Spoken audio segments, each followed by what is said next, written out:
Nah, kemudian kalau kita bicara disruption, nah kita akan berbicara dengan pencanangan making Indonesia 4.0 tuh. Oh. 4.0 itu. 4.0 itu kan itu namanya kan disruption industri itu. Iya. Cindy, disruption industri itu kan lebih banyak pencanangan ke berbasis teknologi. Nah, sekarang kan kita udah masuk di teknologi 4.0. Nah, rumah sakit harus mengikuti ini karena ini berkembang secara global.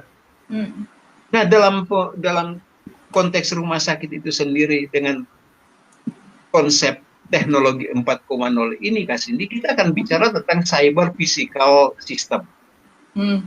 Nah, cyber physical system itu kan wah kelihatannya ya saat inilah industri eranya itu gitu, Kak Cindy.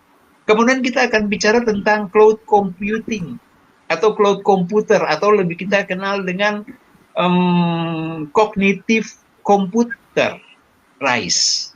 Jadi cognitive computerized itu komputer yang dikembangkan, yang diset sebagaimana otak manusia yang ada di situ. Atau yang kita kenal dengan robotik itu, Kasih.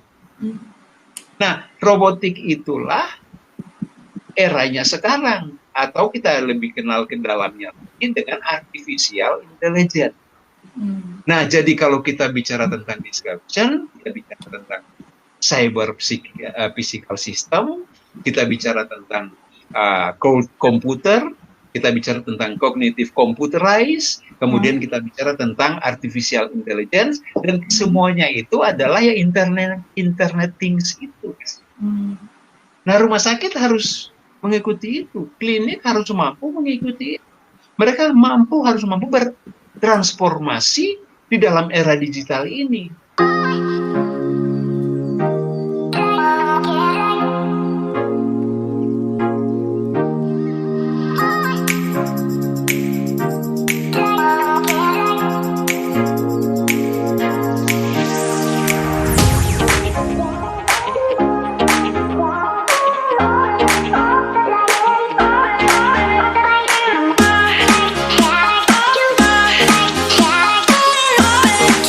Assalamualaikum warahmatullahi wabarakatuh. Salam sejahtera bagi kita semua. Halo, apa kabar? Semoga kita semua dalam keadaan sehat semua. Para dokter dan Bapak Ibu yang saya hormati, kita tengah menyaksikan perubahan besar dalam dunia industri kesehatan. Ada begitu banyak teknik dan metode-metode baru di dalam treatment, pengobatan, dan bisnis yang nantinya akan merubah wajah di rumah sakit. Perusahaan asuransi dan profesi-profesi di dalamnya. Munculnya telemedika dan wearable telah merubah cara dan tentu saja model bisnis pelayanan kesehatan. Klinik-klinik spesialis yang hadir sedekat mungkin dengan pasien melahirkan jasa-jasa kesehatan baru yang berkualitas dengan harga yang semakin murah. Halo Coach Doni, apa kabar Coach? Alhamdulillah, Tuhan baik, Kak Cindy. Apa kabar? Alhamdulillah sehat juga, Coach. Ya, sehat ya di sana. Hujan kah di sana? Apa? Hujan? Hujan hari ini belum hujan, tapi kemarin seharian hujan, Coach.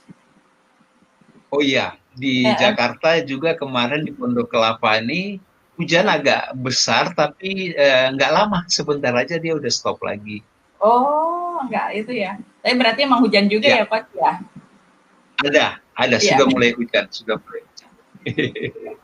Coach, dalam narasi yang saya sampaikan tadi, Coach, ada pernyataan munculnya jasa-jasa kesehatan baru yang berkualitas, tetapi harganya lebih dan semakin murah, Coach. Bagaimana caranya ya, Coach ya? Harganya semakin lebih murah, dan lebih murah ya, semakin berkualitas. Padahal semakin berkualitas. Iya. Kak Cindy, itulah disruption itu. Jadi disruption itu adalah pembaruan berbasis teknologi yang membuat sesuatu lebih mudah, kemudian lebih memenuhi kebutuhan pelanggan dan berkembang secara dinamis. Itu dulu. Jadi Disruption itu adalah pembaruan berbasis teknologi yang membuat sesuatu lebih mudah karena teknologi ya, lebih mudah, kemudian lebih murah, kemudian lebih memenuhi kebutuhan pelanggan atau pasien dan berkembang secara dinamis. Nah, ini harus dilakukan oleh klinik maupun rumah sakit sendiri dan mereka harus mengikutinya. Kemudian karena ini mengkhususkan pembaruan secara teknologi, ya mereka harus tegas untuk mengikuti disruption hospital ini atau hospital disruption ini. Karena apa? Secara bisnis, ya bisa juga mereka akan menurun atau malah tergilas dengan teknologi saat ini. Misalnya seperti itu, Kak Cindy. Nah, kemudian kalau kita bicara disruption, nah kita akan berbicara dengan pencanangan making Indonesia 4.0 tuh. 4.0 itu. 4.0 itu kan itu namanya kan disruption industri itu. Kak Cindy, disruption industri itu kan lebih banyak pencanangan ke berbasis teknologi. Nah, sekarang kan kita udah masuk di teknologi 4.0. Nah, rumah sakit harus mengikuti ini karena ini berkembang secara global. Nah, dalam konteks rumah sakit itu sendiri dengan konsep teknologi 4.0 ini, Kak Cindy, kita akan bicara tentang cyber physical system. Nah, cyber physical system itu kan wah kelihatannya ya saat inilah industri eranya itu gitu, Kak Cindy. Kemudian kita akan bicara tentang cloud computing atau cloud computer atau lebih kita kenal dengan cognitive computer rise.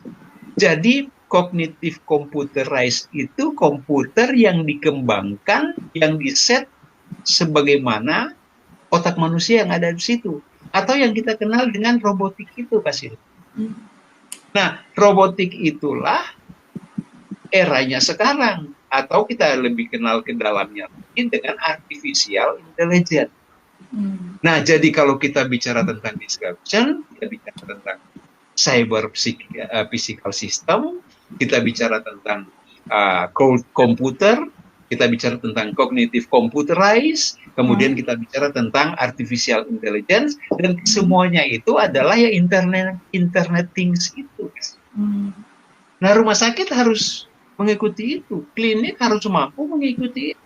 Mereka harus mampu bertransformasi di dalam era digital ini. Nah, itu Kak Cindy. Misalnya Kak Cindy, kita langsung adaptasi aja ya. Iya. Yang smart things itu, atau internet things itu, atau artificial intelligence itu, kita lihat dalam kehidupan, dalam bisnis sehari-hari. Kak Cindy, orang perbankan pasti kenal namanya smart front office. Smart mesin kita mau datang ke teller atau customer service kan Kak Cindy. Itu tuh teknologi itu mungkin udah 15 sampai 20 tahun lalu udah perbankan. Nah, di rumah sakit ya diharuskan untuk smart punya juga smart front office itu.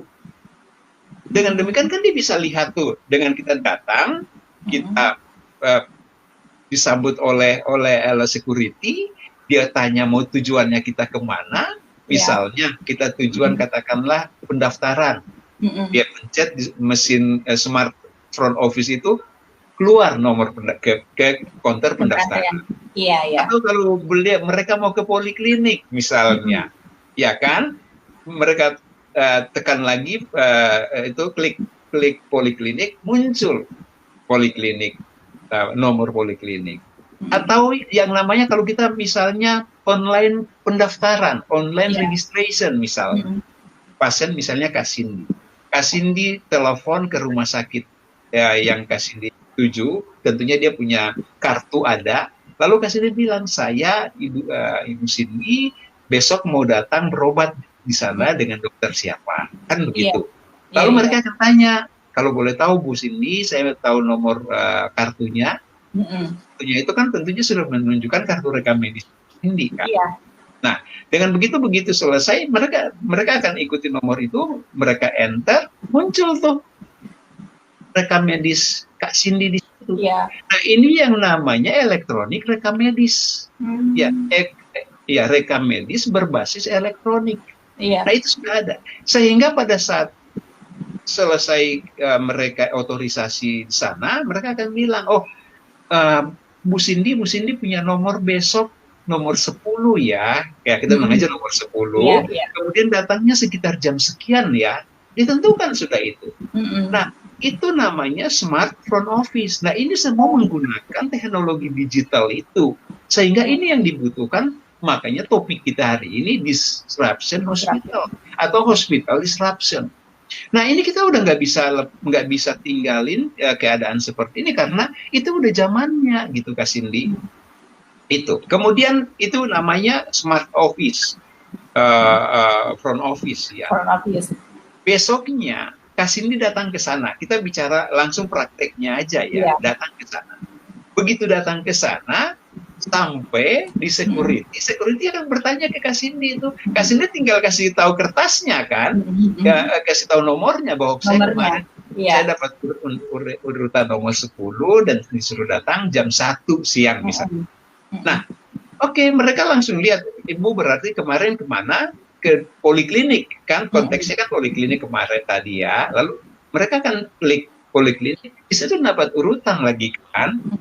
Dapat urutan tapi disesuaikan dengan nomor yang sudah ada kemarin di online pendaftaran itu.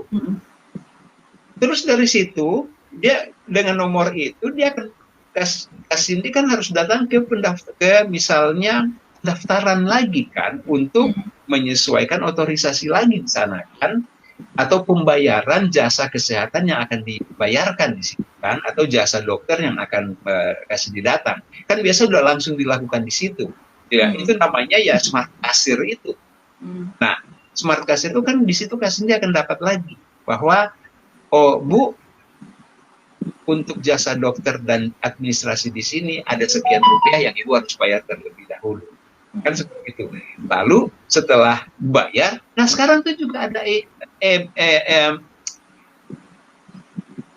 uang elektronik tuh, atau e-money kan. Kita nggak usah sebut, sekarang banyak sekali yang punya itu kan, kita nggak usah sebut. Tapi e-money itu kan sudah banyak. Kita bisa menggunakan kita punya smartphone aja, sudah ketahuan tuh, bisa tuh tinggal otorisasi, ada barcode muncul situ. Iya, scan barcode aja. Rekening kita selesai. Atau kita menggunakan kartu debit kan. Nah, itulah disruption kasih.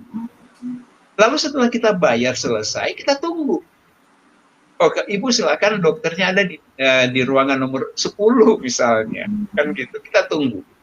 Tahu-tahu tunggu, wah sudah nomor 8. Nomor 10 ting-tong. Nah, Ibu masukkan kasih. Nah, di dalam itu yang namanya rekam medik elektronik itu sudah ada di komputer dokter di mejanya itu. Sehingga rekam medik fisik itu hanya sebagai backup saja. Siapa tahu jaringan mati atau ada trouble dengan listrik dan lain sebagainya, sehingga harus menggunakan itu.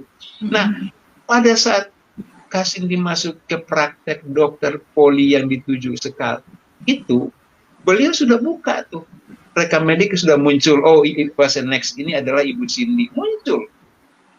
Ibu terakhir datang tanggal sekian. Ya, keluhannya adalah ini. Kemudian anamnesanya adalah ini. Kemudian diagnosanya adalah ini. Nah, obat-obat yang saya berikan kemarin tuh habis ataukah tidak? Udah muncul di layar komputernya kan? Nah, udah muncul di layar komputernya. Oke, dia lakukan pemeriksaan sesuai dengan keluhan yang Kak Cindy sampaikan hari ini. Nah, setelah itu dia akan menulis lagi itu di rekam medik elektronik mereka itu di komputer itu, tentang keluhan yang hari ini kunjungan, kemudian anamnesanya apa, diagnosanya apa, kemudian pemberian obat-obatnya apa. Setelah itu dia enter kan Kak Cindy, lalu dia bilang oke, Bu Cindy selesai, Ibu tunggu aja lagi di formasi ya. Nah, begitu keluar Bu Cindy atau Kak Cindy dari praktek itu kan datang ke konter, namanya lagi kayak mesin smart mesin tadi itu untuk ambil nomor di formasi kan. Iya. Klik, nah dapat nomor 20 misalnya. Baru dengan nomor 20 itu Kak Cindy datang ke farmasi itu. Iya. Oh iya, di farmasi. Mereka hitung selesai, muncul lagi. Bu Cindy misalnya bayar angka sekian rupiah untuk harga obat-obatan yang akan diberikan kan gitu. Begitu bayar, terus dia bilang, oke, Ibu tunggu 15 sampai 30 menit, katakanlah seperti itu. Kita tunggu. Nah, menjadi persoalan di namanya smart kasir dan smart elektronik ini, atau smart digital ini, kita kan nggak bawa fisik lagi yang namanya resep dokter itu, kertasnya bawa-bawa kan kasih. Enggak, iya. Nggak bawa lagi. Karena dari komputer mereka itu sudah link kan. Nah, di sini kan dibutuhkan SIM-RS itu, Sistem Informasi Manajemen Rumah Sakit tuh kasih. Nah, kalau ini sudah lengkap, atau di konteksnya klinik ada SIM klinik, Sistem Informasi Manajemen Klinik, ini udah muncul semua. Sehingga dengan berdasarkan digital yang ada di rumah, sistem informasi yang digital di rumah sakit itu, ya semua dapat dilakukan tanpa buang-buang waktu. Seperti itu, Kak Cindy. Jadi, kalau dulu kita bicara begini, teknologi itu adalah masa depan, Kak Cindy. Robot itu akan masa depan. Nah, sekarang masa depan itu udah sekarang, Kak Cindy. Jadi gini, the future is now. Wih, keren tuh. Keren. Masa depan itu ya sudah sekarang, bukan zaman dulu lagi, Kak Cindy. Udah zaman sekarang gitu loh. Jadi the future is now. Nah, sebenarnya Kak Cindy ini nggak barang baru sakit. Karena jaminan kesehatan sosial nasional JKN itu, jaminan kesehatan nasional JKN, atau kalau kita pakai kartu BPJS kan ada JKN tuh, Kak Cindy. Nah, itu sudah mendisrupsikan teknologi di rumah sakit dalam bentuk billing payment.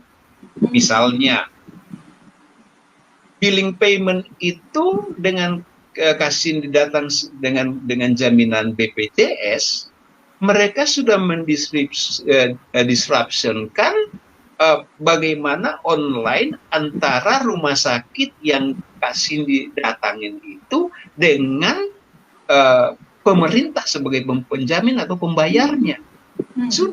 Itu sudah ada sebenarnya itu. Sehingga pada saat Kak Cindy keluar dari rumah sakit pun tinggal tanda tangan kan? Iya. Kan seperti itu. Nah, kalau kita jadi sebenarnya itu sudah mulai dari sana, Kak Cindy. Kemudian di rumah sakit itu BPJS itu sudah mendisrupsikan teknologi ini ke dalam Vedika. Nah, Vedika itu ada banyak rumah sakit di Indonesia sudah verifikasi di rumah sakitnya. Vedika itu verifikasi di kantor, ya, tapi di rumah sakitnya. Jadi di situ otorisasi terhadap pasien tersebut, kemudian inasi bijisnya yang dilakukan. Saya nggak menjelaskan inasi bijis secara detail ya, kan. Tapi mesti tahu juga inasi bijis itu Indonesia Case Based Group. Itu adalah komponen-komponen harga yang muncul sesuai dengan diagnosa yang ditimbulkan dan harus mengeluarkan pembiayaan. Nah, itu dia. Nah, itu simpelnya aja seperti itu. Nah, dengan adanya informasi teknologi yang semakin berkembang, pemerintah melalui BPJS atau JKN itu sudah membuat satu disruption terhadap industri rumah sakit itu sendiri. Nah, menjadi persoalannya sekarang hanya PIC yang ada di rumah sakit yang mengetahui hanya itu, gitu Kak Cindy. Nah, manajemen rumah sakit itu itu kan ada bagiannya. Nah, ini juga nggak bisa, ini bukan disruption namanya. Karena disruption itu Kak Cindy bukan cuma untuk digitalnya itu aja, tapi manusianya pun harus di-disruption. Karena apa? Kalau nggak ada disruption di individual, rumah sakit akan melawan kompetitor yang ada di internal dia. Yaitu ada orang yang tidak mau terhadap perubahan ini, gitu Kak Cindy. Karena apa? Belajar itu juga sulit kan, Kak? Iya, kecuali kita berdua yang tiap hari belajar untuk bikin acara ini. Kan kalau kita nggak belajar nggak bisa seperti ini. Itu dia. Nah, itu Kak. Lalu rumah sakit sebagai incumbent. Nah, saya bicara incumbent. Incumbent itu kenapa? Incumbent karena rumah sakit itu kan sudah ada sejak zaman dulu kan Kak. Iya. Manajemennya boleh berubah-ubah, direkturnya boleh berganti-ganti, ya kan? Tapi ya rumah sakit, saya bilang secara incumbent ya rumah sakit tetap rumah sakit. Nah, secara incumbent ini rumah sakit harus menghadapi semua ini. Bahwa pimpinannya atau direkturnya, siapapun manajerial yang ada di sana, seperti minggu lalu kita bicara soal gaya-gaya kepemimpinan kan Kak Cindy. Nah, kita setuju waktu itu ada namanya leadership visioner. Ya. Atau visional leadership. Visional leadership ini kan dia sangat cekatan dan sangat mampu beradaptasi dengan satu hal yang baru kan Kak Cindy. Nah, disinilah yang dibutuhkan leadership visioner untuk hal yang ini. Sudah nggak bisa kita tinggalkan itu Kak Cindy, tidak bisa. Kita sudah ada di keadaan seperti saat ini. Ya, kita sudah ada bahwa suka atau tidak suka di semua institusi bagian di rumah sakit itu, kalau kita bicara secara khusus, tapi kita bicara secara menyeluruh, di seluruh institusi bisnis, sudah computerized Kak Cindy. Apalagi perbankan Kak Cindy. Kan? Nah, bisa bayangkan cyber teknologi perbankan sehingga ada ATM itu, anjungan tunai mandiri itu. Lalu bagaimana kita pemegang kartu lain, lalu karena satu dan lain hal kita mesti ambil di ATM-nya perusahaan perbankan yang lain, tapi dia bisa melayani walaupun ada sekian rupiah sebagai jasa administrasi. Inilah namanya cyber teknologi atau artificial teknologi yang merubah dan namanya disruption itu. Disruption. Rumah sakit juga begitu Kak Srindy, seperti perbankan. Nah, kalau kita bicara lebih jauh ke dalamnya, itu ada namanya telemedicine itu Kak Srindy. Ya, atau telemedika di sana Kak Srindy. Telemedika ya. Telemedika itu bisa seperti yang tadi saya bilang antar perbankan tadi itu, bisa antar rumah sakit dengan rumah sakit yang sifatnya mempunyai hubungan MOU ya, kerjasama untuk rujuk pasien.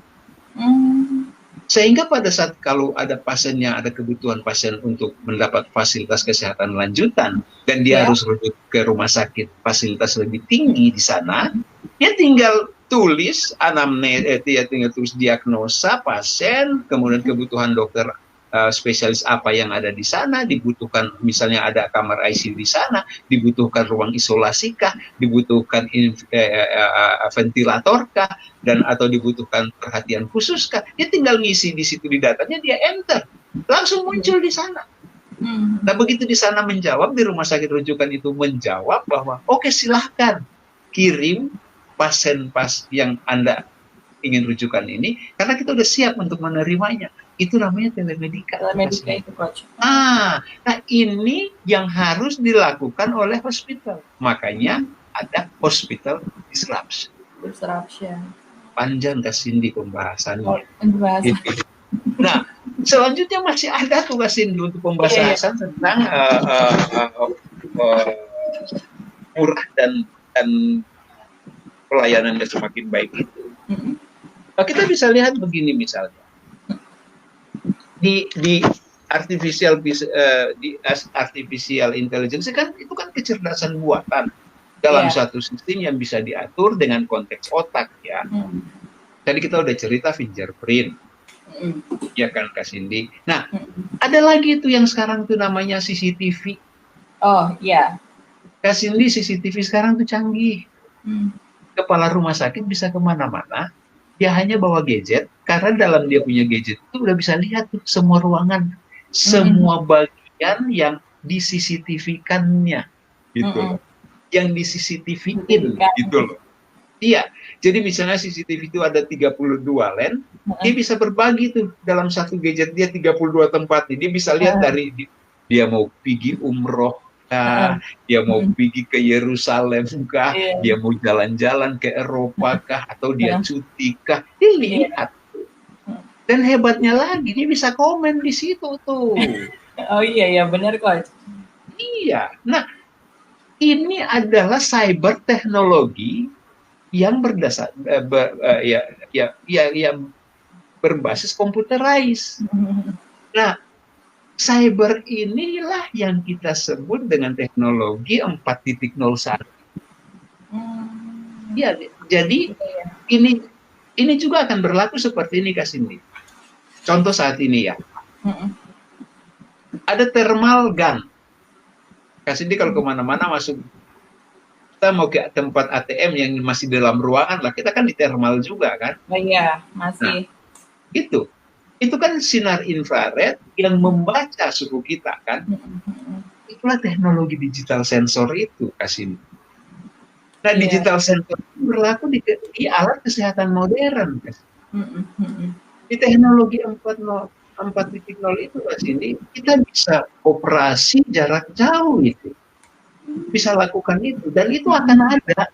Nanti kita akan cerita di akhir-akhir cerita aja nanti tentang. Nah, itu akan ada. Kognitif computerized misalnya. Ya, karena itu kan karena apa? Itu kan disetting sebagai seperti manusia, tapi bentuknya robot.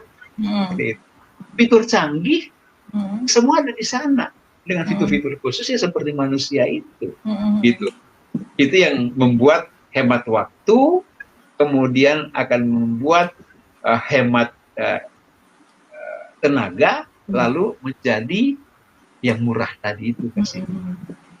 Menghemat waktu kan ya, karena semuanya cerdas gitu. Nah, dibutuhkan orang-orang yang visioner dan pemimpin-pemimpin visioner untuk menghadapi hal ini, sehingga dengan IT ini kita mampu perlu lagi. Jawabannya itu pasti. Jadi begitu. Jadi penjelasannya begitu ya Coach ya. Tapi Coach, kita semua kan sekarang tengah menghadapi persoalan yang sama saat ini Coach. Sama-sama tidak bisa kita cegah, sehingga sulit menerima fakta-fakta dan cara-cara yang baru itu Coach. Ini bagaimana menurut Coach? Setuju Kak Cindy. Setuju. Bukan semua hal baru pasti ada penolakan. Tapi kan disruption ini, kalau kita cerita lebih dalam lagi, dia kan bermula dengan deception, Kak. Deception itu penolakan, Kak Cindy. Nah, penolakan atau tidak terima, ya kalau penolakan ya tidak terima, ya. Iya. Tapi menyangkal bahwa kadang kita mau menyangkal bahwa sekarang itu udah eranya gitu, Kak Cindy. Iya. Nah, ini dibutuhkan mindset yang baru, pola mindset yang baru, pola betul-betul harus berani beradaptasi dengan kebiasaan-kebiasaan baru. Nah, konsep ini kan lebih bicara tentang konsep keadaan baru atau kebiasaan baru yang sekarang ini kita bicarakan, Kak Cindy. Nah, pasti ada penolakan di sana. Tapi bagaimana mau nolak kalau tiap hari yang disuguhkan adalah itu saja. Akhirnya terima. Itulah disruption tadi. Jadi awalnya dari penolakan ya Coach? Disruption itu bermula dari deception dulu. Deception itu apa tuh kasih? Penyangkalan kan. Kalau kita baca disruption itu penyangkalan, penolakan itu. Tapi penolakan yang terjadi kumulatif efek yang pada akhirnya terima juga. Terima juga. Nggak enak kan? Pertama ditolak, kedua ditolak, ketiga ditolak, mau begini ditolak, lama-lama terima juga. Iya. Nah itu dia, itulah disruption. Nah, saat ini incumbent rumah sakit di seluruh dunia itu mengalami hal yang sama, kasih. Seluruh dunia loh, bukan konteksnya Indonesia. Alami ujian yang sama saat ini dengan adanya pandemik sekarang ini. Nah, perilaku atau perlu dilakukan transformasi terhadap budaya organisasi sehingga yang tadi adalah penyangkalan atau penolakan itu tidak terjadi, kasih. Iya. Kita harus merubah organisasi mindset itu untuk lebih terbuka lagi, gitu. Nah, di pemimpin-pemimpin rumah sakit itu atau pemilik-pemilik rumah sakit itu harus mendukung perubahan ini untuk menjadi kebutuhan yang berkesinambungan lebih jauh. Kebutuhan bukan hanya mindset yang dirubah, tapi digital mindset itu juga yang dirubah, kasih. Iya. Karena begini, sebenarnya digital mindset itu sudah terjadi lama. Contohnya, pasti di rumah sakit pakai gadget yang canggih, punya judulnya nggak usah sebutnya, tapi nama buah kan, nama buah Apple kan. Nah, dia pakai gadget buahnya itu kan, ya kita karena nggak boleh sebut betul ya, sebut merek ya. Nah, tapi jangan dia pakai merek buah tertentu itu, tapi mindsetnya masih seperti buah yang di bawahnya, gitu loh. Iya. Ya, contoh. Ya, udahlah kita langsung bilang aja. Dia menggunakan apel tuh, tapi mindsetnya masih jeruk. Susah. Inilah yang harus digital mindset di sini. Jangan cuma untuk gaya-gayaan bawa apel, tapi ilmunya baru sampai di jeruk, belum sampai di apple itu. Nah, itu dia. Jadi digital mindset yang perlu dirubah. Digital mindset ini yang sangat penting untuk seluruh organisasi. Karena apa? Ini membuat kita bertahan. Kalau nggak, kita nggak bertahan, Kak Cindy. Iya, betul. Dan mindset digital ini bila terbuka, kita mampu memenangkan persaingan di area teknologi ini. Ya, karena apa? Rumah sakit semakin ya maaf Kak Cindy, bukan ria atau bukan sombong, industri rumah sakit itu paling keren. Setiap hari ada teknologi baru di obat-obatan yang setiap hari ada muncul teknologi baru. Setiap hari ada indikasi baru loh Kak Cindy, sehingga setiap hari dibutuhkan belajar dan belajar. Gitu. Makanya di sana banyak seminar, banyak training, banyak namanya CME itu, Clinical Medical Education itu tiap hari dilakukan Kak Cindy. Karena apa? Ya mesti.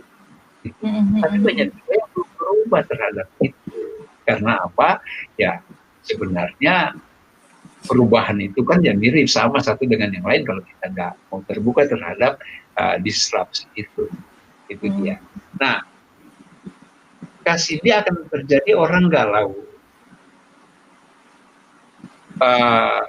Incumbent rumah sakit itu akan galau karena mereka akan berhadapan dengan musuh individual sendiri, musuh di dalam diri mereka sendiri, atau musuh diri mereka sendiri. Nah, musuh diri mereka sendiri ya kayak tadi itu Kak Cindy. Kita menggunakan handphone dengan merek tertentu, tapi fiturnya masih dengan buah tertentu kan, dengan merek buah tertentu, tapi fiturnya masih dengan buah yang biasa-biasa saja. Nah, itu namanya dia akan menghadapi disruption dengan diri dia sendiri dan dia galau itu. Akhirnya Kak Cindy dalam diskusi beberapa kali dengan teman-teman, kadang-kadang mereka suka bertanya ke saya, Coach Doni, kita mau mulai dari mana untuk menghadapi saat ini? Malah ada yang bertanya lagi, lebih spesifik lagi itu. Saya jadi bingung, mau mulai dari mana? Dia selalu menjawab, mulai dari internal dulu. Mulai dari yang sederhana-sederhana dulu. Yaitu misalnya fingerprint tadi gitu. Kita bikin konteks fingerprint ya. Kalau kita mau mulai disruption dari sana, mulailah dari situ. Contoh begini. Kita sudah bikin fingerprint itu, kita setting. Kan fingerprint ini kan artificial intelligence, salah satu artificial intelligence. Ya kan, atau cognitive computerized, di mana kita setting dia kan. Nah, kita setting dia begini. Fingerprint atau pada saat kedatangan melalui fingerprint ini lebih dari 5 menit, ya. Jadi durasi yang kita berikan kesepakatan bahwa kita masih punya tenggang waktu sampai 5 menit ke depan. Jadi kalau kita datang ke rumah sakit, misalnya jam 7 waktu rumah sakit. kita setting sampai jam 7:05. Karena apa? Ya kita kasih toleransi 5 menit misalnya. Nah setelah 5 menit, berani nggak rumah sakit bikin bahwa itu tidak sudah termasuk alfa di sini? Inilah disruption yang harus dilakukan di rumah sakit. Jangan kita gaya-gayaan pakai fingerprint, tapi itu nggak dilakukan, gitu. Sehingga begitu datang jam 7:06, sebaiknya pulang saja. Udah dianggap terlambat. Ya. Nah, incumbent rumah sakit mampu nggak melakukan itu perbaikan di dalam. Iya, itu dulu. Itu hal paling kecil loh, fingerprint itu. Jangan cuma kita gaya-gayaan aja tentang fingerprint. Tapi nggak ada. Kan iya, betul, Coach. Iya, harus berani di situ, Kak Cindy. Kita harus berani di situ supaya masuk ke terminologi selanjutnya itu orang akan mulai sadar dan orang mulai disiplin di sektor itu dulu, kedatangan dulu. Ya kan? Karena dia pasti prepare nih. Rumah saya jaraknya sekian kilometer, dibutuhkan waktu sekian. Beda dengan kita di Jakarta, Kak Cindy. Di Jakarta tuh kan banyak orang tinggal di Bodetabek, kan? Bogor, Tangerang, dan Bekasi. Jadi mereka udah tahu. Iya, jadi kalau jam setelah subuh langsung terminal bus penuh, itu hal biasa di Jakarta. Iya, tapi saya pernah sampai dengan Februari tahun lalu saya asist satu rumah sakit di Siantar. Kota Siantar itu kecil, hanya 15 km persegi. Itu kota Madya Pematang Siantar itu. Terlambat, Kak Cindy. Terlambat. Saya bertanya, kenapa kamu bisa terlambat? Tempat saya jauh, Pak. Saya bikin di map itu seberapa jauh tempatnya ya. Iya. Itu ada cuma 8 km dari rumah. Jauh katanya. Gimana orang Depok yang datang kerja ke Jakarta ya? Gimana orang Tangerang yang datang kerja ke Jakarta? Iya, betul, Coach. Gimana orang Bekasi lebih ke belakang sana lagi, ya kan? Bekasi Kota Madya, Bekasi Kabupaten, ya, datang kerja ke Jakarta ya. Waktu kemacetan, ya kan? Seperti itu. Nah, ini yang perlu kita rubah dari hal-hal kecil itu dulu. Sehingga kalau dia tahu 8 km dari rumahnya itu dibutuhkan sekian menit, berarti dia mesti prepare bangun lebih pagi tuh. Nah, iya kan? Iya. Kalau sebenarnya kita bersyukur bagi yang kita yang sholat subuh ya. Karena dengan sholat subuh itu kan kita sudah dibangunkan ya. Kita udah muncul dari situ, Kak Cindy. Iya kan? Nah, kita muncul dari situ. Kemudian setelah sholat subuh selesai, kita prepare untuk datang ke kan? Iya. Tapi kalau habis sholat subuh terus kita tidur lagi, jadi dari hal-hal kecil dulu. Karena itu yang saya bilang tadi, rumah sakit dan klinik itu harus bertempur melawan lawan-lawan yang individu, lawan-lawan internal mereka. Kemudian juga harus bertempur melawan lawan-lawan yang tak terlihat. Nah, lawan tak terlihat tuh ini Kak Cindy, yaitu internet tadi itu. Iya kan? Kita kan nggak lihat itu. Tapi bisa koneksi kemana-mana kan Kak Cindy. Contoh, tadi ada statement saya adalah rumah sakit dan klinik harus bertarung melawan komputer yang nggak terlihat. Begini Kak Cindy, konteksnya adalah dengan smartphone ini, dia udah bisa mengetahui tentang kita. Iya kan, karena apa? Rumah sakit juga sudah lebih harus terbuka dengan pelayanan mereka kan. Nah saat ini kan saya selalu bilang rumah sakit kan lebih terbuka, seluruh jam praktek, seluruh pelayanan dokter yang ada di sana kan. Kalau kita buka di media sosial yang ada mereka, misalnya rumah sakit A katakan lagi kan, sudah muncul tuh, sudah muncul tentang pelayanan kita tuh. Nah mereka juga akan lihat tuh rumah sakit yang lain tuh. Mereka mulai membanding-bandingkan loh rumah sakit kita. Iya. Sementara dalam konteks JKN atau BPJS itu fasilitas kita kan datang pertama di fasilitas pertama, misalnya Kak Cindy datang ke poliklinik ya, BPJS atau ke puskesmas dulu kan Kak Cindy. Baru setelah untuk menindaklanjuti diagnosa yang kita punya itu atau ya keluhan yang kita punya, kita harus dirujuk ke fasilitas selanjutnya. Nah, BPJS itu memberikan 3 pilihan untuk pasien dan puskesmas tadi itu. Kakak sudah bisa lihat apa sih feature dari rumah sakit ABC yang ada di link puskesmas kakak itu. Dan itu kakak berhak memilih. Oh, rumah sakit yang ini menurutku kurang bagus. Yang ini juga masih biasa-biasa saja. Aku mau yang ini. Pilihannya ada di situ. Itulah yang namanya rumah sakit bertempur atau ya bertempur, bersaing melawan musuh-musuh yang tak terlihat. Karena teknologi yang membuat itu. Ya, teknologi yang membuat itu. Belum lagi karena kedekatan hubungan kan, misalnya ya kita ke rumah sakit pasti cari keluarga kita yang ada yang dekat, yang kerja kan, di situ. Gitu. Atau ada dokter yang dekat dengan kita misalnya, atau ada tetangga yang anaknya kan banyak yang bisa kita lihat. Nah, di sini dibutuhkan mindset visioner itu kasih untuk menghadapi lawan-lawan di dalam organisasi itu yang banyak menolak, walaupun inovasi-inovasi itu sudah mulai dari dalam. Jadi saya mau bilang, motivasi itu saja juga tidak. Karena begini,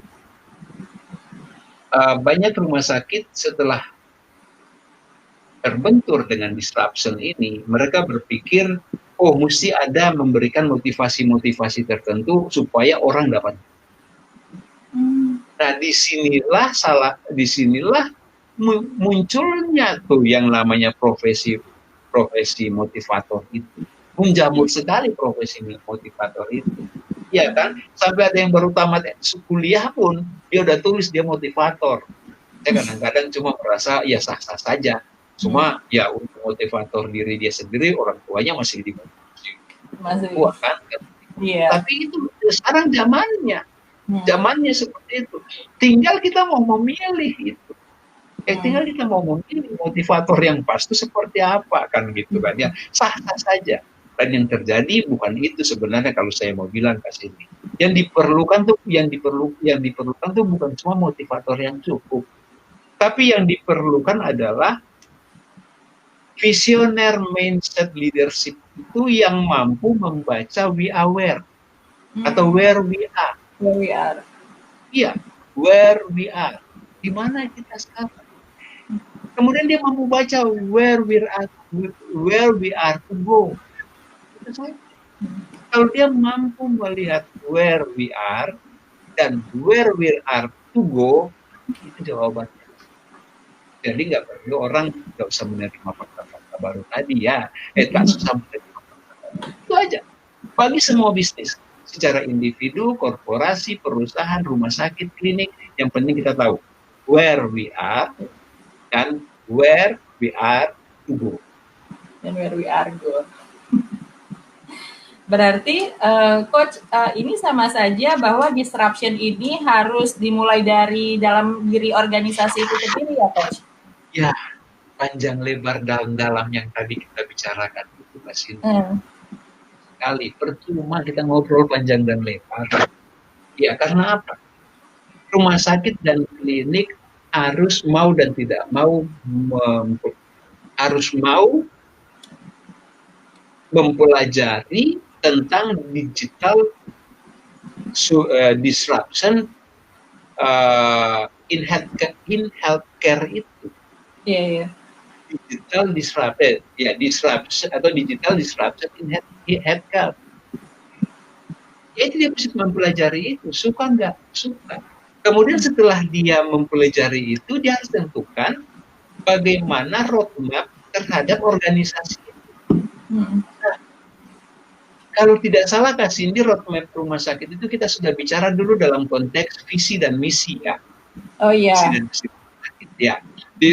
Kalau tidak salah di sesi pertama itu bahwa dari visi dan misi saja kita sudah bisa mendatangkan revenue kan. Nah, cuman sekarang menjadi persoalan banyak visi dan misi itu hanya ditulis untuk gaya-gaya biar baca jadi hati senang, biar kalau dibacakan orang dengar menjadi nyaman. Tapi penerapannya malah nggak ada itu. Iya. Nah, roadmap organisasi rumah sakit itu juga yang sekarang bisa kita lihat nyata-nyata. Kasih ini contoh. Rumah sakit mendapat akreditasi rumah sakit bintang 5. Pelayanannya bintang 5. Kasih ini. Benar. Pelayanannya kalau bukan bintang 5 masih kaki 5 pelayanannya. Dan saya berani bilang itu. Padahal mesti kita balik kan. Ya, suasana kaki 5, pelayanan bintang 5. Kan begitu. Bukan rumah sakit bintang 5, pelayanan kaki 5. Ya nggak bisa. Harus begitu.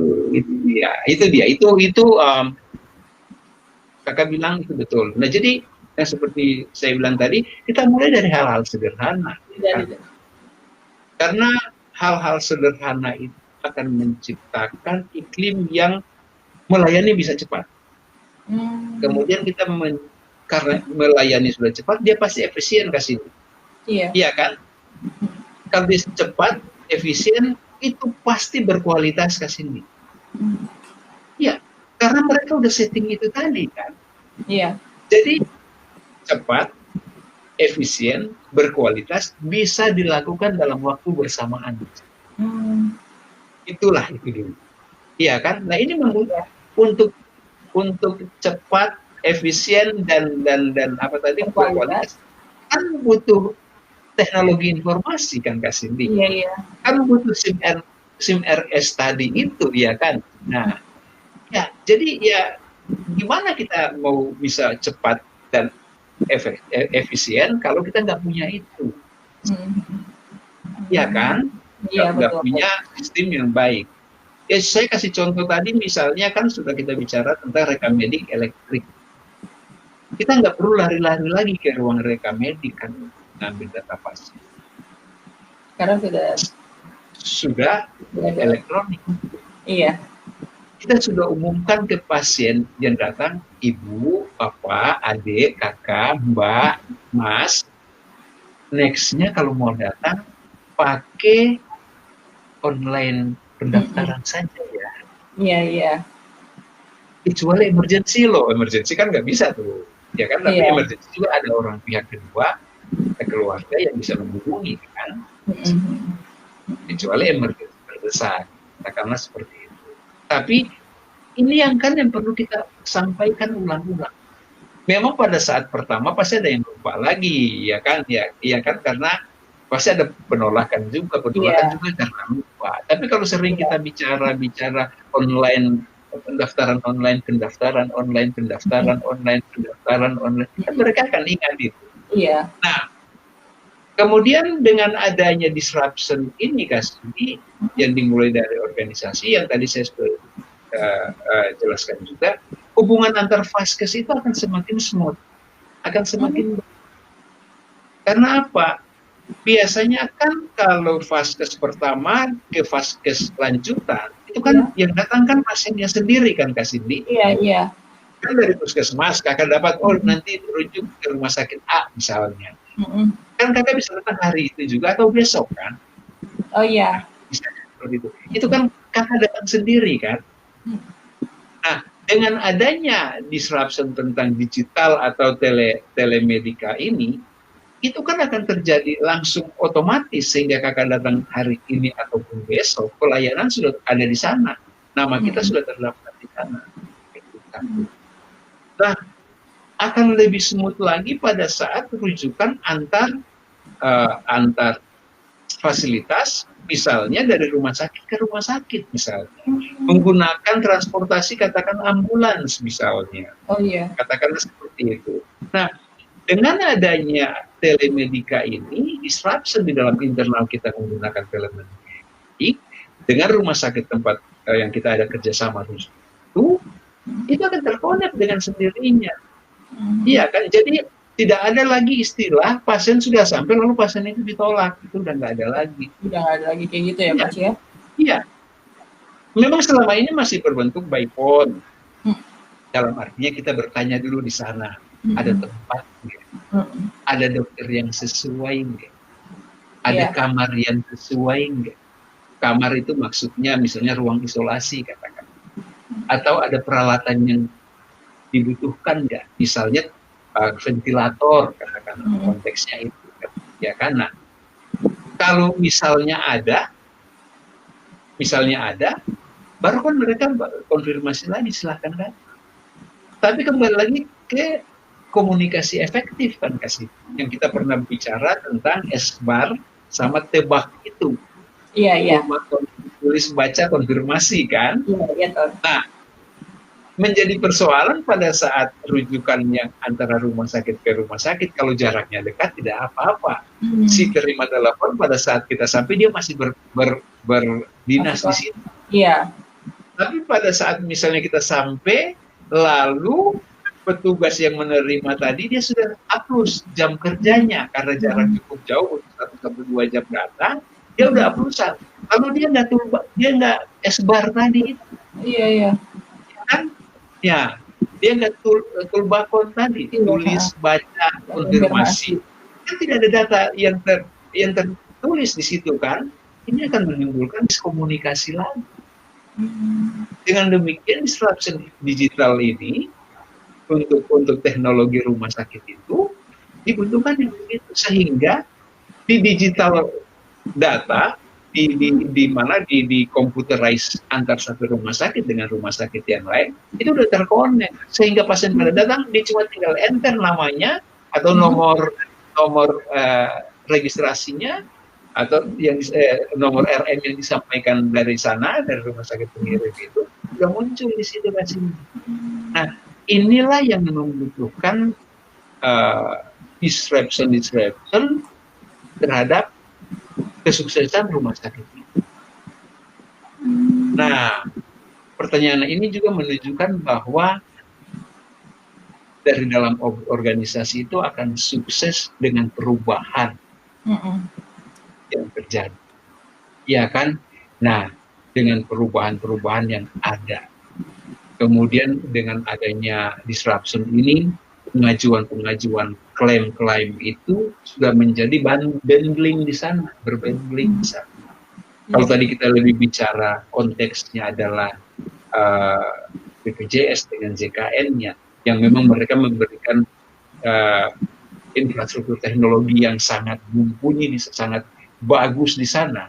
Nah, dengan konteks pembiayaan dengan asuransi swasta akan menjadi lebih cepat kalau kita punya semua komunikasi artificial intelligence ini itu sudah tercipta di sana atau terbentuk di rumah sakit itu, sehingga kita menggunakan asuransi swasta apa saja yang ada saat ini yang sesuai kemampuan kita untuk menggunakannya.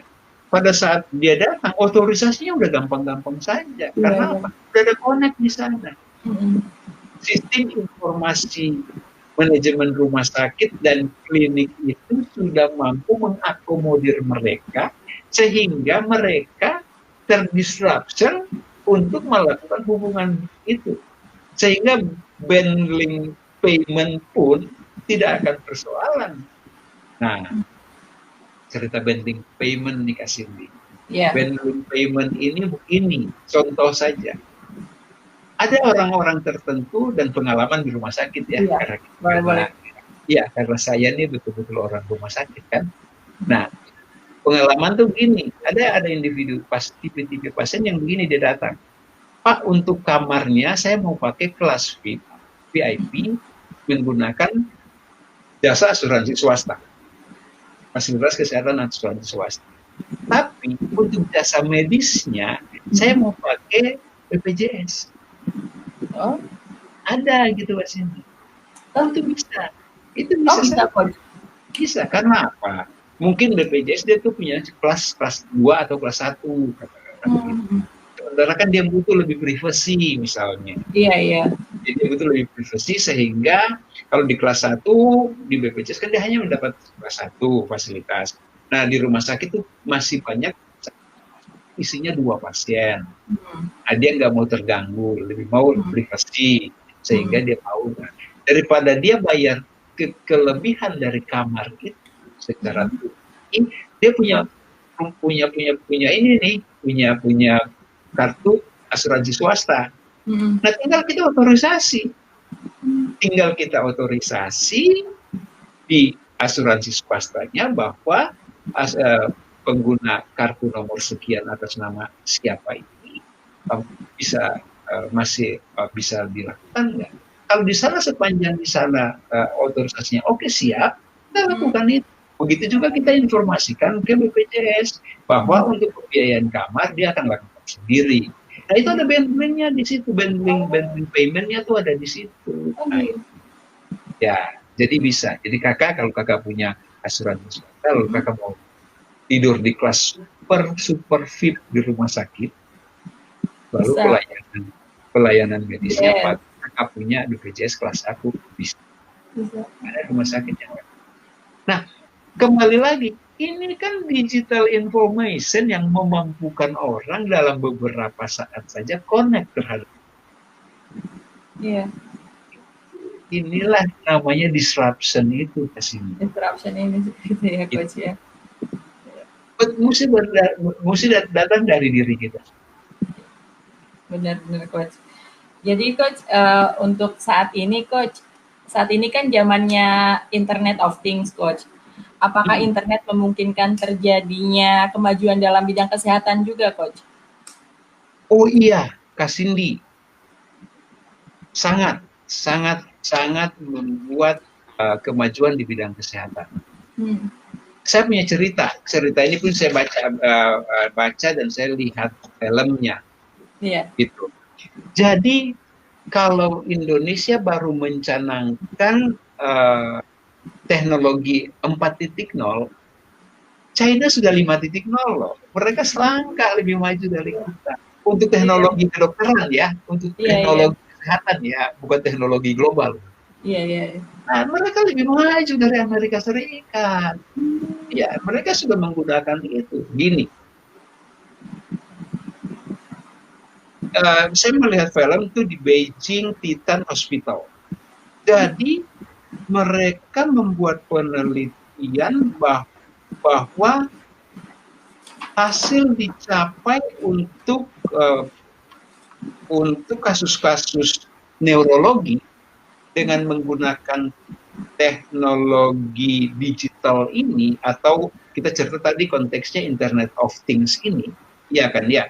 Itu memberikan hasil 87% loh lebih baik dibanding dengan dokter yang langsung menghandle itu. Dokter itu hanya mendapatkan hasil 66% dengan jumlah pasien yang sama, 225. Jadi gini, ada 225 yang menggunakan artificial intelligence research of neurology disorder, misalnya gitu. Lalu ada 225 pasien lagi yang menggunakan dokter langsung. Yang menggunakan artificial disorder ini mampu mengeluarkan hasil 87% dalam waktu 15 menit. Dalam waktu 15 menit aja? 15 menit. Untuk 205 pasien itu. Sementara dokter hanya mendapatkan hasil 66% dengan waktu yang tidak disebutkan di situ. Oh. Berarti tidak disebutkan di situ, gitu loh. Iya, tidak disebutkan. Iya, berarti apa? Bisa lebih cepat atau bisa lebih lambat, iya kan? Tapi hasilnya jauh. Iya. Jauh loh kasih itu. Nah, kemudian di sana juga ada satu film yang sudah cukup luas tersebar. Operasi yang bersifat dengan dengan misalnya neurological catheter, katakanlah seperti itu.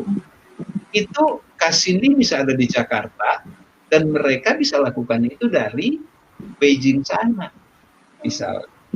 Atau kita kasih contoh saja. kateterisasi jantung misalnya. Pasien ada di rumah sakit, salah satu rumah sakit yang mau sana, cath lab di sana, lalu operatornya ada di Beijing. Si dokternya ada di Beijing. Iya, Nah, di sini dia hanya memprepare pasien dan dia hanya memprepare lokasi yang akan dilakukan. Dia lakukan tindakan itu dan di sini hanya operatornya aja yang siap. Lalu dengan menggunakan cyber tadi, ya kan, ya artificial intelligence itu, ya kan, ini kan tadi kita bicara soal tadi kalau tidak salah kita bicara soal cyber physical system ya, ya kan, kemudian kita bicara ada cognitive computer system ya sekarang itu, dia hanya tentukan. Nah, dengan peranan teknologi ini, ada kamera, dia lihat pasien yang tidur di salah satu rumah sakit di Jakarta, lalu dia mulai melayani dari Beijing sana, ya, operatornya, dan dia lakukan itu. Tidak perlu buang uang datang ke sana lagi. Nah, inilah konteksnya kenapa lebih murah. Iya, lebih berkualitas. Berkualitas. Itulah konteksnya. Oh, seperti itu. Oke, baik Coach Doni, terima kasih banyak Coach. Ya. Para dokter dan Bapak Ibu yang saya hormati, mental disruptif tidak terikat oleh pengalaman atau aturan baku yang kaku pada masa lalu, melainkan sikap terbuka terhadap masa depan. Terhadap sesuatu yang baru, kita harus berupaya lagi dengan pikiran terbuka. Ini akan bertolak belakang dengan mereka yang tidak terbuka terhadap masa depan atau fixed mindset atau steady mindset dan terikat dengan pengetahuan atau pengalaman sendiri di masa lalu. Semua ini mencerminkan apa yang mereka lihat, sebab bagi kita melihat pada dasarnya bukan dengan mata, melainkan dengan pikiran, karena bukan kaki yang menggerakkan langkah kita, melainkan pikiran kita yang mengarahkan langkah kita. Wabillahi taufiq wal hidayah. Wassalamualaikum warahmatullahi wabarakatuh. Pamit Coach. Baik. Waalaikumsalam warahmatullahi wabarakatuh. Tuhan memberkati.